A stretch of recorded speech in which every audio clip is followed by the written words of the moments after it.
Es I Nicaragua am y tro cyntaf yn 1991. Oedd fy Sbaeneg yn ddigon da.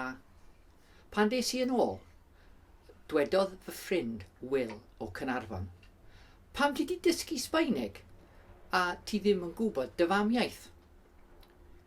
Es I Nicaragua eto yn 1994, a tro hwn efo bobl o Gymru a chriw o cymdeithas yr iaith. Ar ôl dod yn ôl, dysgus I Cymraeg. Nes I llawer o ffrindiau yn y cymdeithas, ac hyd yn oed priodes I un ohonyn nhw. Rwan, dwi'n siarad Cymraeg.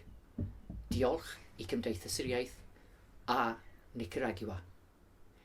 Y mi Espanol es terrible.